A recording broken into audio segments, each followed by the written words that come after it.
Hi there, everybody. It is Monday evening, and I hope you had a good weekend. As you know, this is the last week of class, and officially the last class day is Thursday. So all of your assignments are due Thursday, July 1st by 11:59. And let me go over those remaining assignments, and then I'm going to talk a little bit about what they will encompass.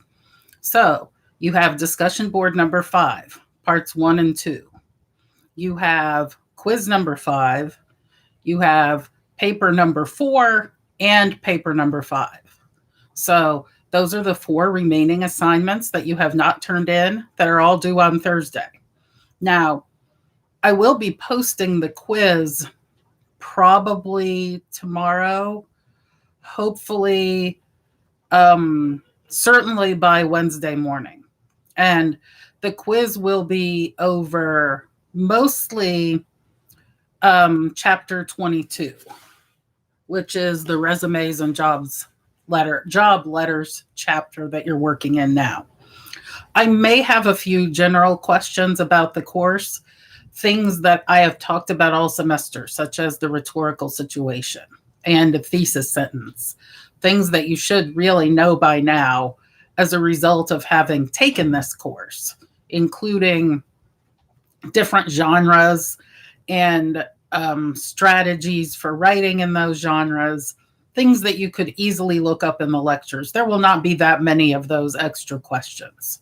So you will find the answers to them in everything we've done this semester, but don't think it's going to be a very long quiz. Don't think that it's mostly a cumulative quiz either. It will mostly be over this chapter that we're working in this week. If you have not read my comments on paper number 4, please do so. I think I mentioned in an email last week that I finished reading your rough drafts on paper number 4, which is your writing a position paper, but I don't recall if I put that in the email. Now, I would go back to the assignment, which I posted in week 5, not week 5, week 4, last week, and read the assignment carefully so that you're doing what you should be doing. In terms of a rubric for that assignment and what I'm looking for, I'm looking for whether you persuade me. I'm looking for whether you follow the parameters of the assignment.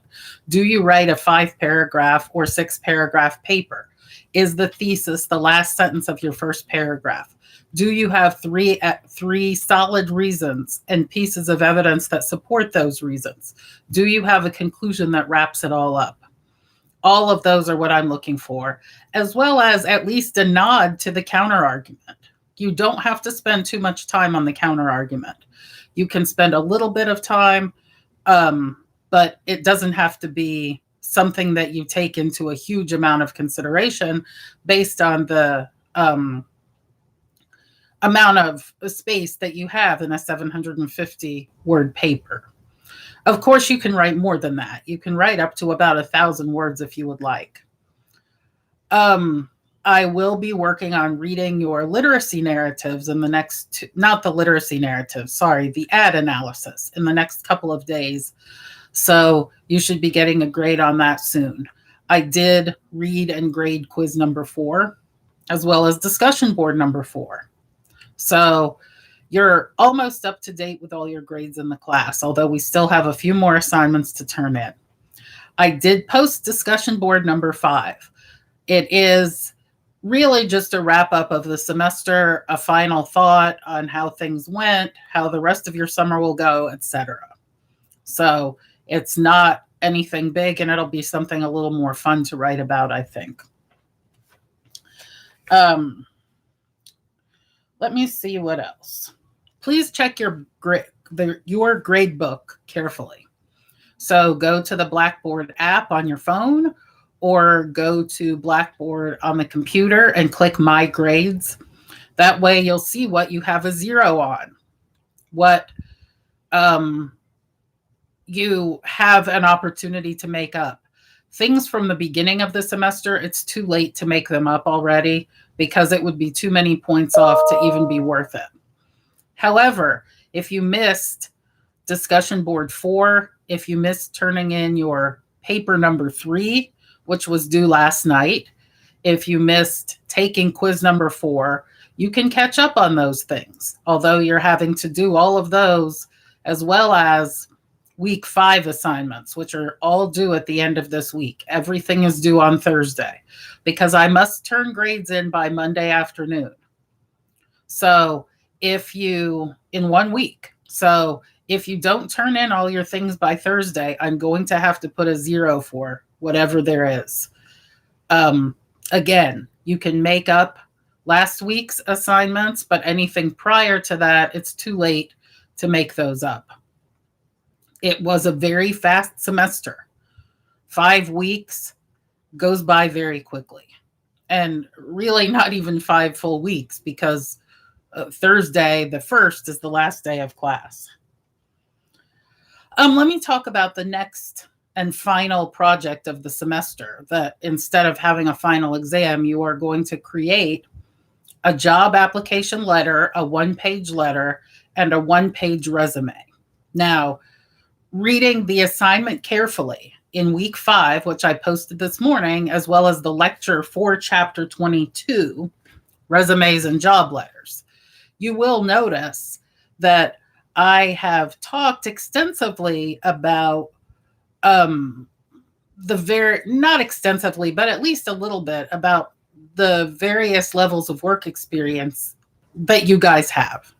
So I teach anywhere during a summer session and during the school year session. At a community college like Tarrant County College, I teach anywhere from high school students who are 16 to people who have worked in various jobs for their entire lives as adults in their 40s. 2 or 3 summers ago, of course, not last summer when nobody was doing much of anything and there were classes, but not many. I think now it's 3 summers ago, I had a student or 2 who were in their 70s. So there is a wide range of students from age 16 to their 70s. So bearing that in mind, you may already have a resume. And if you do, you can tweak that resume to incorporate your education up through this summer and submit that resume. For the job application letter, you can go to monsters.com, indeed.com. You can just think up a job that you might be interested in, something that you have experience in, something that you want, something that's in the career field that you may be interested in right now. So in that job letter, it can be fictional. Certainly most of yours will be fictional. If you're looking for a job right now, you could actually use this opportunity to create and craft the letter for that specific job that you're looking for. So thinking of that, just don't fret over who and what kind of job you're looking for. You can create a general combination resume, which you'll see in my other lecture, incorporates elements from all of the different resumes that are mentioned in our text, which are chronological, targeted, and functional. So there are lots of ways to create resumes. There is a template on Microsoft Word that you can use. Actually, 2 or 3 different templates. And then you can go to Microsoft Office online and download some free templates. I have given you in the assignment sheet a couple of links to websites that have good templates for resumes, as well as hints and tips on how to create a resume and a letter. So besides my lecture, there's a lot more information out there online. It doesn't have to be huge. You know, if you don't have that much experience, put things that can fill in the gaps. So things that you've been involved in, even part-time jobs that you didn't think were anything, like mowing lawns. So any little thing that you think could help in getting that particular job should go on your resume. If, on the other hand, you're on the other end of the spectrum and have been in the workforce for 20 plus years, then you're going to have to pare down your resume because I only want to read one page. That is part of the rubric guidelines, is I only want a one-page resume. So make sure your resume fits on one page and it looks good. Let me hold up the sample that's in our book of the resume. It is on page 267. So if you want to take a look, that is the Emily Williams resume, right? She has her name, and then centered at the top in a larger font, and then her address, her email, and then over to the left in bold, she starts with skills and then goes to education and then goes to experience. You can do it in a different order. I start mine with education. And I haven't had to submit a resume in about 5 years since I've started working at TCC. However, before that, I always start with education. Then I go into experience, teaching experience, of course, but you'll be saying work experience. And then I go into honors and awards after that. Publications after my work experience. So I have different sections than you will, and you can label your sections exactly what this is, or you can label them based on a template you find. So after that, she has where she is currently in her education, what she got, and then she lists dates for the different things in her work experience there. So just take a look at that for a second. I hope all of you will look at that as a possible template, and it doesn't have to be the one that you use, but it is one available for you. And now I want to turn to her letter. So the letter comes before the resume, and here's the example of the letter. Let me just hold that up for a minute. So as you can see, the letter at the very top left starts with her address. So you'll put your address, then you'll put the date, which is, June 30th, July 1st, whenever you write it. Then you skip a space. You put the name and address of who you're writing to. You can make that up completely. Or you can find a job that you're interested in on monster.com and pretend that you're applying to that job, or you can find a real job. Then you have what's called the salutation. You don't have to say RE public relations. You don't have to do that. But you can just say dear, and then this one is Ms. Jeremiah. You find out the name of who is reading your application. And then on the left bar, you just professionally, on the left margin, you professionally go into the different qualifications that you have for that position.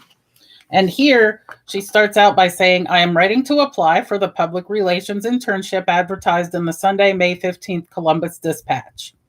So pretty much all job applications start out in that way in some capacity. I am writing to apply for this job. And then her second sentence is, the success of your company makes me eager to work with you and learn from you.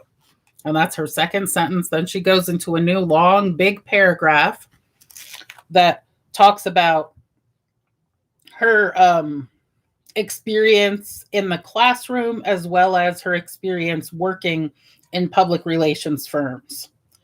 And then her third paragraph, I will be available to begin anytime after May 23rd. I have attached my resume. I will phone this week to see if I might arrange an interview. Oftentimes at the end of the letter, I write something like, these qualifications provide the foundation for success and reveal me to be the best candidate for the position, something like that. And then I say, I look forward to hearing from you. So there are different ways that you can end that third paragraph. And then you want to write sincerely, comma, and then type your name. All right. So that's the format of how the letter should look. There's not really a different way to do this. Although there are many different kinds of templates for a resume, all of your letters will in some way be very similar, except for what you write in the letter. Now, both of these are arguments. Remember, you are arguing to the company that you're the best person for that position. So think of that as you write your letter and as you craft your resume. And if by tomorrow night you have a draft of one of those that you would like me to look at, I'll be happy to. Anything, maybe even Wednesday. No, I'm not going to say Wednesday just because that's the day before it's all due. So anyway, certainly send me an email. I will get in touch with you when I can. I'm always right back. Those of you who have done extra credit, I don't write back for those usually, but I've mentioned on your paper that I saw the extra credit and that you received those extra 5 points in your grade. You do still have the opportunity to do that for your final 2 papers. So if you click the left bar of Blackboard for tutoring at TCC and follow instructions, you can get live tutoring, or you can send papers for commentary and review like I do on your papers. So there are different ways to get help from the Writing Center for extra credit for me for the final 2 papers. Just show me proof that you've done so. Now, if you ask them on Thursday and the paper is due Thursday, that's too late. Probably Wednesday is too late. So you have tomorrow and maybe Wednesday morning. Other than that, I think that's it. It's been a pleasure to teach you guys this semester and hear from you through your writing and through the discussion boards. I know I haven't seen most of you by video, but this is the way we've worked since March of 2020. Those of you who may have been taking classes at TCC at that time, remember that we never came back after spring break. And so we all had to scramble to finish the semester online. We were halfway through. And luckily, at that point, I knew a lot about teaching online. I used Blackboard a lot. I taught online classes, not full-time, but in some kind of part-time capacity, hybrid capacity in the past. So I was very familiar with it. Many professors were not, many students were not. We all worked with it. We learned all of last year. We worked online. So now that we've gotten used to it, we're going back in person in the fall. So anyway, I wish you good success and let me know if you have any questions. Bye-bye.